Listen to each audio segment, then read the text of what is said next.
Good evening, and welcome to the Variable Y Minute with your host, the Variable Y. Thank you guys so much for joining me this evening. And tonight we are going to get into a little bit of this NBA bubble that we kind of touched on yesterday.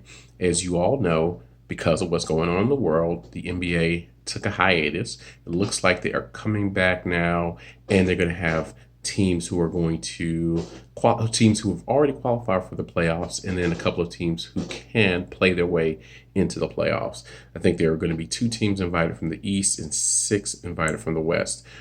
There's been a lot going on, and they've been throwing so many things out there. Honestly, I didn't want to jinx myself by getting too much information and then having to have it not come true. But I promise, as soon as they finalize something, which they should be doing in the next few days, I will let you guys know exactly what's going on. So, like we said yesterday, and we can get more in depth into it if you guys want, but I wanted to try something else with you, but whatever. Like we said yesterday, this is probably going to be one of the best chances that the LA Lakers with LeBron James is going to have to win a championship. Now, with him and Anthony Davis, I still think they may have 1-2 more years left, but obviously that's it. LeBron is a great player, and I don't want to take anything away from him, but he is in his 16th year. That would make him, I think 17, I'm sorry. So that would make him 35. And he has been playing consistently playoff basketball. He went to 8 straight finals until last year. So there are a lot of games and a lot of miles on him already. So that would mean that his window is starting to close. And as much as I am a huge fan of Anthony Davis, I think he is one of the prototypical players in this league. I think that he can be a tad bit injury prone, and we haven't really seen him lead a team to a deep playoff run on his own. We saw him lead a team to the second round of the playoffs in New Orleans, but that was pretty much it. And of course, years ago they made it to the first round, and then they got swept by Golden State.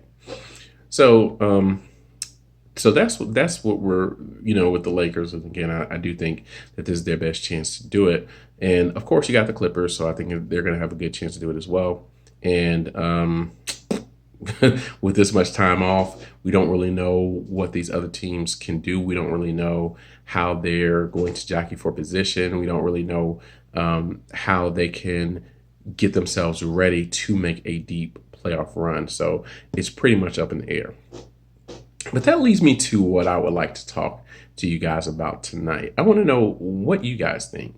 So who do you think, besides the Lakers and the Clippers, we already have that, who do you think can make a deep run in this abridged version of the playoffs? And something else that was brought up that I found rather interesting. And it was brought up by one of the guys on one of the sports stations. And he was saying that some of the teams who are going to the NBA bubble, some of the teams are not necessarily looking at this like this can be a full-on playoff run for them. They're not going to kid themselves by saying that they can make a full run at a championship. They're a little far out of the playoffs right now, or they are in, but just slightly. And, if they get on a bad week, then they can be taken all the way out. So some teams are actually going to look at this like a way of developing players, look at it like a summer league. So, and I found that rather interesting.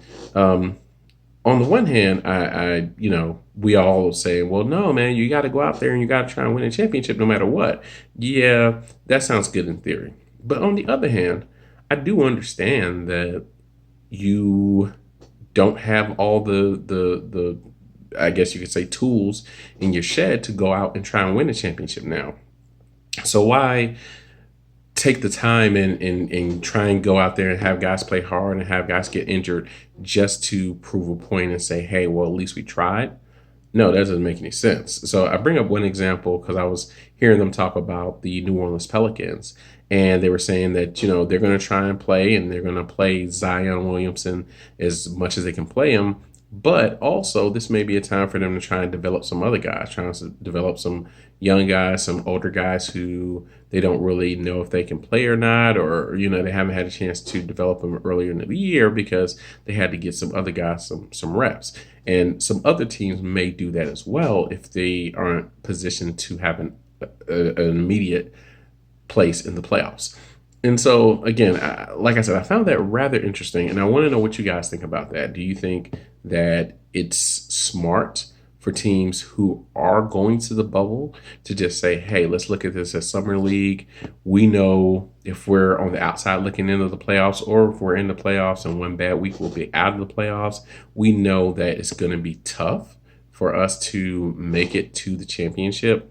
And with what's going on right now, I don't know if we want to put all our guys into that, put all our guys through that. So let's just go in, try and get as much revenue as we can, because let's be honest, that's a big deciding factor in this. And then let's try and get some guys developed. Let's try and go in there and see what we can do with this guy, see what we can do with that guy. This guy's got an expiring contract coming up. Do we want to try and see if he's worth anything? Maybe not. Maybe this guy, the guy who has the expiring contract, maybe got his other position playing behind him. Maybe he'll be the best player. You never really know. So I think like I said, I think that is something that we all need to explore and see exactly what the best role would be in this NBA bubble that's coming up. So I think it might be kind of fascinating. I hope you do too. Let me know what you guys think. And of course, as always, for the Variable Y Minute, you can like, share, and subscribe here on YouTube, or you can catch some content from me on other forms of social media. I am on Instagram at Variable Y, and I am on Twitter at the Variable_Y. I thank you guys so much for joining me tonight. We will be back tomorrow, and I hope you guys are safe. I hope you guys take care of yourselves. I hope you guys have a wonderful night, and I will speak to you on tomorrow. Thank you guys. Have a great night.